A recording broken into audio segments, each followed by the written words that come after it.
কোরবানি ঈদে যারা মাংস খাইতে খাইতে অতিষ্ঠ হয়ে গেছেন, হ্যাঁ রান্দা মাংস আর ভাত দিয়েই পারেন জাকানাকা ভাবে এরম করে লেটকা খিচুড়ি রানতে। এই জায়গায় এক পট চাউলের ভাত রানলে যেই পরিমাণ ভাত হইবে ওই পরিমাণ ভাত আছে। এই জায়গায় এক পটের অর্ধেক মুসুরির ডাইল আর কলইর ডাইল মিলেই ভিজেই রাখছিলাম। এখন ওই ডাইলগুলো ভালো করে কচলাই কচলাই ধুয়ে নেবো। ডাইল ধুয়ে এখন যে রাইস কুকারে ভাত আছে ওই রাইস কুকারে এই পানি গরম করে নিছি। এই জায়গায় গরম পানি দিয়ে দিছি পরিমাণ মতন। গরম পানি দিয়ে ওই ধোয়া ডাইলগুলো দিয়ে দেবো। আরও দিয়ে দিছি এই জায়গায় মিডিয়াম সাইজের 2টা আলু কেটটা।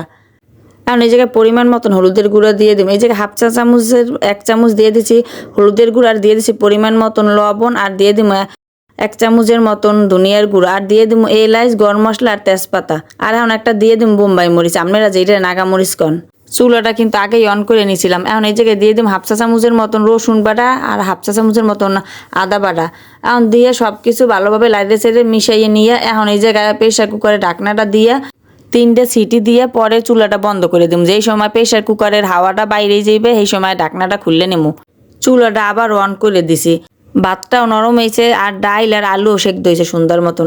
এখন একটা ডাইল ঘুটনি দিয়ে একটু এরকম ঘুরতে নেবো, যাতে ভাত আর চাউল কিছুটা ভাঙে আবার কিছু রাস্তা থাকে। আগের দিনে রান্দা ফ্রিজে মাংস আছিল, এখন ওই মাংসগুলো দিয়ে দিব। মাংস দিয়ে এখন মাংসটা খিচুড়ির লগে ভালোভাবে লাড়ে চেড়ে মিলাইয়ে নিমু। এখন একটু চেক করে দেখবো যে লবণের পরিমাণ ঠিক আছে কিনা। লবণ একটু কম হয়েছে, এই কারণে আর একটু লবণ দিয়ে দিছি পরিমাণ মতন।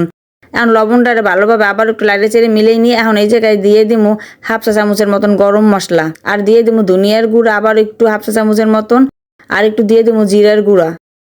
এখন এই শুকনো মশলাগুলো আবার একটু সুন্দর মতন লাইড়ে চেড়ে মিশিয়ে নিবো। সবকিছু ভালোভাবে লাইড়ে চেড়ে মিশিয়ে না হইলে এখন একটা আলাদা একটা ফ্রাই প্যানে দিয়ে দিছি শুকনো মরিচ 3-4টা ফোড়ন এই জায়গায়, আর দিয়ে দিছি পেঁয়াজ আর রসুন কুচি। পেঁয়াজ রসুনটা যেই সময় বাদামি কালার হয় সেই সময় তেল সহ পুরোটা পেঁয়াজ আর রসুন ফোড়ন দিয়ে দিছি খিচুড়ির মধ্যে। দিয়ে লাইড়ে চেড়ে 5 মিনিটের মতন চুলার উপরে রাখিয়া এখন খিচুড়িটা নামাইয়ে নেবো। একেবারে সহজভাবে এই মজার লেটকা খিচুড়িটা বাসায় রাঁধতে নিতে পারবেন। এই ঈদে বাসি মাংস দিয়া রান্দা ভাত দিয়া ডাইলে চাউলে এই লেটকা খিচুড়িটা আপনারা বাসায় ট্রাই করে দেখতে পারেন। এই লেটকা খিচুড়ি কার কার পছন্দ কমেন্ট করে জানাইতে পারেন। আল্লাহ হাফেজ, আসসালামু আলাইকুম।